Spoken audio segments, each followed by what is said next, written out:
Welcome to Baxter Bell Yoga. I'm here at my home studio again, and thank you so much for joining me today. I wanted to remind you that you can now find the schedule of all my live streaming yoga classes on my website. That means you can join me from anywhere around the country and around the world. Monday through Friday I have classes, so check that out soon and join me for one of those classes. You can also find out about upcoming online workshops and intensives that I'm offering, and also future travel plans for 2021 after hopefully the pandemic is under good control. So you can find that all on my website. You can find longer practices on the practice channel at the website Yoga U Online for your on-demand yoga needs at this time. So today I'm excited to share with you a variation of Dynamic Warrior 2 that I've been working with in regards to building increased strength in both the muscles and the bones of the body. This came up recently in a workshop that I offered on yoga for bone strength, and in particular trying to prevent and address thinning of the bones over time. And because our yoga practice is a form of resistance exercise where we typically just use the weight of our own limbs against gravity, if we add in some extra weight, we can increase the potential benefits. So today we're going to do that by utilizing a couple of yoga blocks. Now, yoga blocks come in different weights and sizes. I would recommend that you start off with a weight that is reasonable for you, and gradually, if you have different kinds of yoga blocks available to you, you could increase the weight gradually over time. I'm using cork blocks, which actually have a fairly decent weight. Of course, they're not as heavy as solid wood blocks, which would be your heaviest choice, and of course, plastic blocks would be your lighter choice.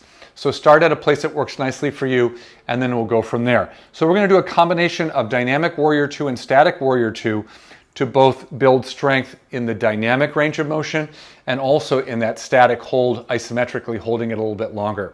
So let's go ahead and step the feet apart, a comfortable wide distance. Turn your right foot out, kick your left heel back a little bit, and then holding the blocks firmly so you don't drop them. Obviously, you don't want to do that. We're going to inhale, and I'm going to suggest that you turn the blocks up towards the ceiling so they rest in your hands, and then exhale, bend your front knee.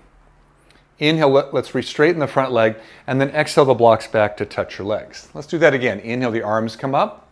Exhale, bending the front knee.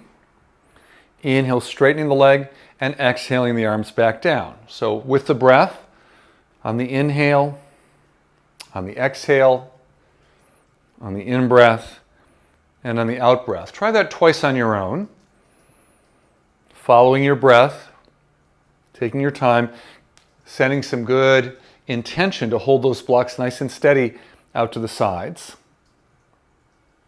So about 5 or 6 repetitions, then pause for a moment and do just a little bit of gentle movement in the shoulders to release any tension that might have crept in. Now let's bend the front knee, stop it right over the front ankle, and then bring your arms directly out to your sides and actively reach into the blocks. And you might take a look at both arms and make sure they're lined up nice and evenly. So I'm going to suggest you just start with about a 6 breath hold, which is about 30 seconds. You can do less if you need to or more, but pick an amount of time that works nicely for you. So it's already been about 3 breaths or so for me.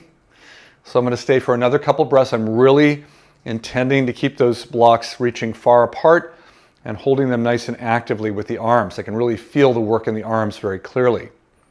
Now, on your next inhale, let's straighten that front leg and exhale the blocks down to your sides. Turn your feet even, and for a moment, maybe move the shoulders and the legs a little bit, just to release any tension that might have crept in from doing that first side. Let's turn the left leg out, kick the right heel back. This time we'll pick a new spot to float the blocks up to vary things a little bit. You could do the same position you did on the first side, but I like to vary it to get more benefit over time. So on the inhale, take the blocks up just a little bit higher, and then exhale, bend the front knee forward. Inhale, straighten the front leg, and then exhale the blocks back to touch the legs. Inhale, spinning the blocks up towards the sky, finding that new spot. Exhale, bending the front knee. Inhale, straightening the leg.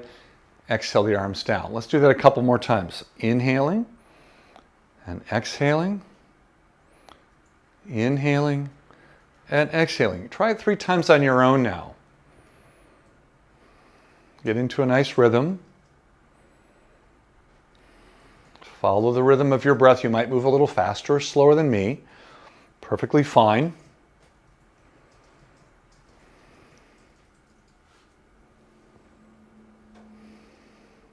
Now, As we finish this last round, again, pause for a second. You might even roll those shoulders a little bit.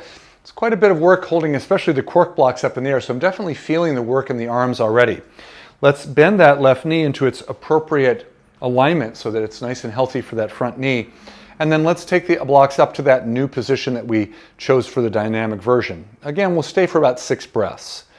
So it's helpful to keep some nice integrity and strength in the legs.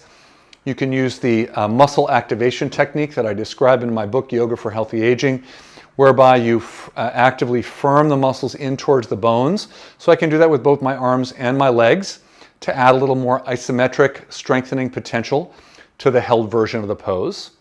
And then on the next inhale, let's straighten the front leg, exhale the blocks down to your legs, turn your feet even, and then step your feet together.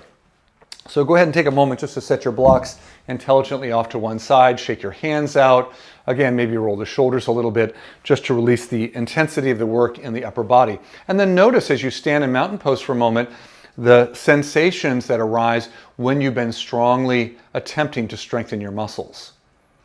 So again, today was Dynamic Warrior 2 to Static Warrior 2 with the blocks for added strength cultivation in the body. I hope you enjoyed that practice. Try that out in your home practice this week. Don't forget you can order my book and Yoga for Healthy Aging t-shirts from my website. Make sure to follow me on Facebook and YouTube at Baxter Yoga. And thanks so much for joining me today. I hope to see you in a live streaming class in person sometime soon. Thanks so much. Namaste.